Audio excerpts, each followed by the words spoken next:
अगर हम नवरात्रि का व्रत कर रहे हैं तो क्या हमें कलश स्थापना करना जरूरी है?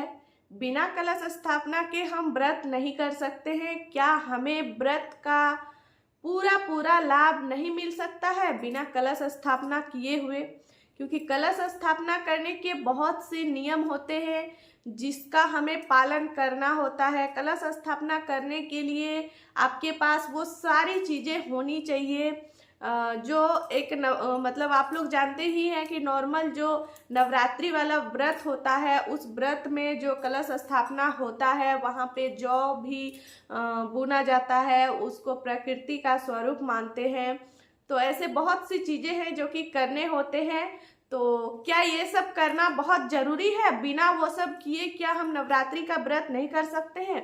तो इसके विषय में हम आगे वीडियो में जानेंगे पूरी जानकारी कि हम इसके बिना कर सकते हैं कि नहीं कर सकते हैं, उससे हमें व्रत का पूरा लाभ मिलेगा या नहीं मिलेगा। तो आप लोग वीडियो में शुरू से अंत तक बने रहे मेरे साथ, मेरे चैनल 33 कोटि पूजा पाठ में। तो चलिए हम वीडियो को शुरू करते हैं। नमस्कार दोस्तों, हर हर महादेव, जय माता दी। कैसे हैं आप सभी? आशा करते हैं आप सभी बहुत अच्छे हैं और जहां भी हैं ईश्वर से जुड़े हुए हैं।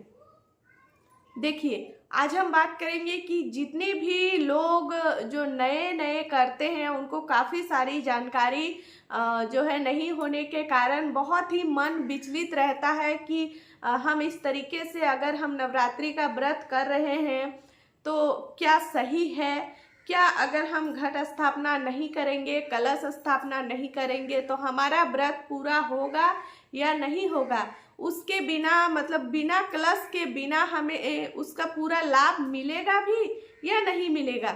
इस तरह का बहुत से सवाल होते हैं जो नए व्रतधारी होते हैं। वैसे तो मैं एक बात बता दूं कि इस साल जो 2023 में जो नवरात्रि पड़ रहा है, अभी ये वाला पिछला जो निकल गया उसमें नहीं, क्योंकि उसमें मलमास नहीं आया था, इसमें मलमास लगा था। तो इस कारण से इस साल अगर कोई पहली बार उठा रहा है तो वो ना उठाएं, एक साल रुक जाएं, अगले साल से कीजिएगा, ठीक है?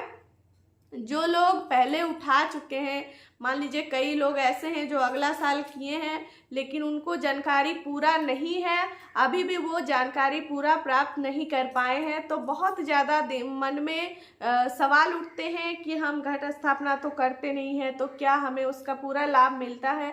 क्योंकि 9 दिन का व्रत बहुत कठिन होता है, बहुत ही ज़्यादा कठिन होता है। और इतना कठिन व्रत को अगर हम लोग इतने श्रद्धा से करते हैं तो कहीं ना कहीं उसके करने के पीछे हर मनुष्य का कुछ ना कुछ कारण जरूर रहता है। कहते हैं कि कुछ पाने के लिए हमें कुछ खोना पड़ता है, वैसे ही अगर हम कुछ करते हैं तो कुछ पाने की इच्छा रखते हैं। माता रानी इस साल बहुत ही मतलब अच्छे हाथी पर सवार होके आ रही है। तो आप सभी जानते हैं कि हाथी पर सवार होके जो जब आती है तो धन धान्य की कमी नहीं होती है। जिस घर में उस साल नवरात्रि का व्रत रखा जाता है तो आप सभी लोग जो है माता का बहुत अच्छे से स्वागत कीजिएगा। माँ जो है हाथी पर सवार होके आ रही है और माँ का आगमन हमारे लिए बहुत ही शुभ है। इस साल वो हाथी पे आ रही है तो वो अपने साथ जो है धन धान्य लेते हुए आ रही है। वैसे तो उनके पास इन चीज़ों की कमी है नहीं, लेकिन हमें हम लोग जो है एक मुहूर्त देखते हैं कि किस मुहूर्त में करें कि वो अधिक लाभकारी होगा। तो ये बहुत शुभ है, आप कर सकते हैं। अच्छा, घट स्थापना की अगर हम बात करें तो देखिए, घट स्थापना वैसे तो जरूरी है, बहुत ज़रूरी है। हम लोग जो है मानते हैं कि जो हम लोग कलश स्थापना करते हैं वो उसमें जो है हमारी जो हम 9 दिन का जो ये करते हैं उसमें माता रानी का वास होता है, सभी देवी देवताओं का वास कलश में होता है। तो इसलिए कलश स्थापना करना बहुत ज़रूरी ही है। लेकिन अगर आपको पता है पहले से ही कि नवरात्रि के बीच में आपको कहीं जाना है, विशेष कारण है, कई कारण हो सकते हैं रिलेटिव में जहां इमरजेंसी है कि नहीं जाना ही पड़ेगा, तो ऐसे में क्या है कि आप नवरात्रि का व्रत किए हैं तो जो घट स्थापना करते हैं वो अपने घर छोड़कर कहीं नहीं जा सकते, मतलब जा सकते हैं लेकिन सुबह शाम का पूजा उनको अपने घर में ही करना होता है। अगर आपने घट स्थापना नहीं किया है तो आप कहीं भी कर सकते हो।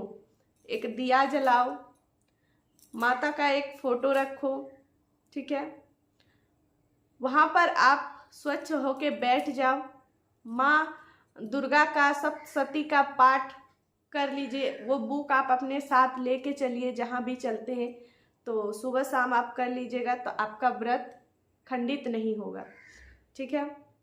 जब आप व्रत घर में कर रहे हैं, जब आप पूजा मंदिर चौकी लगा रहे हैं, तो एक चीज़ का विशेष ध्यान रखिएगा कि आपके पास जो मूर्ति है, अगर फोटो है तो भी चलेगा, मूर्ति है तो भी चलेगा, ध्यान ये रखना है कि वो खंडित नहीं होना चाहिए, कहीं से टूटा फूटा नहीं होना चाहिए।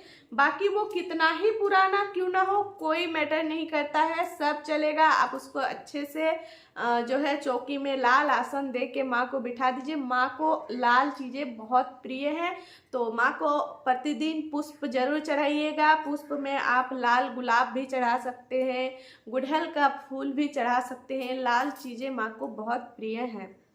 भोग में अगर हम बात करें तो माँ को, आप सभी को पता है कि माँ को विशेष तौर पे बतासे का जो है, पान का पीड़ा और ये घी, और हम लोग जो है घर में माँ को बहुत अति प्रिय है खीर, तो ये सब कुछ आप लोग चढ़ा सकते हैं। बाकी 9 दिन का 9 भोग चढ़ाया जाता है, उसका मैं अलग से वीडियो लेके आऊँगी, बताऊँगी कि 9 दिन वो अलग अलग कौन से भोग माता के हर एक स्वरूपों की जो है हम लोग पूजा करते हैं। तो 9 दिन के 9 स्वरूप होते हैं, तो उनको 9 प्रकार के भोग चढ़ाए जाते हैं।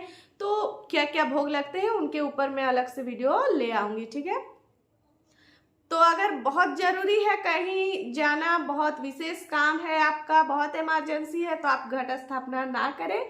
आप अपने पूरे श्रद्धा भाव से माँ को याद करें। आप कहीं भी रहें, माता को याद करें, उनके नाम का जो है दिया प्रज्वलित करें। आपका जो नवरात्रि का व्रत है वो पूरा हो जाएगा। हाँ, जिस दिन हम लोग कन्या पूजन करते हैं वो वाला पूजा आपका नहीं छूटना चाहिए। वो पूजा बहुत ही ज़्यादा जरूरी होता है। माँ के 9 स्वरूप का पूजा हम लोग उस दिन करते हैं, 9 कन्याओं का पूजन करते हैं, उनको भोग लगाते हैं और फिर उनसे हम लोग आशीर्वाद लेते हैं, उनको कुछ दक्षिणा दे करके ही विदा करते हैं। उनका भी मैं वीडियो लेके आऊँगी आप सभी के लिए, ताकि आप सभी को बहुत आसानी हो जाए समझने में। अच्छा, अगर हमने शुरुआती दिन में, मतलब नवरात्रि जिस दिन स्टार्ट होती है, इस साल तो 15 अक्टूबर को कलश स्थापना होगी, ठीक है। तो अगर हमने स्टार्ट के दिनों में, शुरुआती दिनों में अगर हमने घट स्थापना नहीं किया तो क्या हम बाद में कर सकते हैं? तो जी हाँ, आप बाद में कर सकते हैं। आप अष्टमी के दिन, जिस दिन महागौरी का पूजा होता है, माँ महागौरी का पूजा के दिन भी आप घट स्थापना कर सकते हैं। वो उस दिन तो बहुत ही सर्वोत्तम दिन है। जो लोग नवरात्रि नहीं करते हैं वो सिर्फ और सिर्फ माँ महागौरी का व्रत करते हैं, अष्टमी का व्रत करते हैं, उनका पूजन करते हैं। तो अगर आपने शुरुआती दिनों में नहीं किया है तो आप अष्टमी के दिनों में माँ महागौरी के पूजा में आप घट स्थापना अपने घर में कर सकते हैं।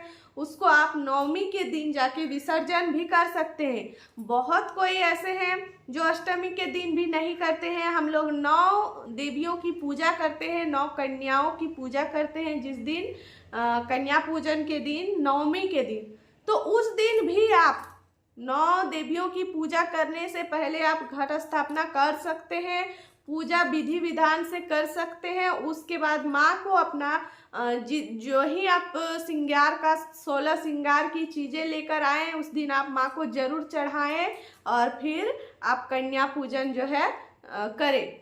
तो इससे भी आपको बहुत अधिक लाभ मिलेगा।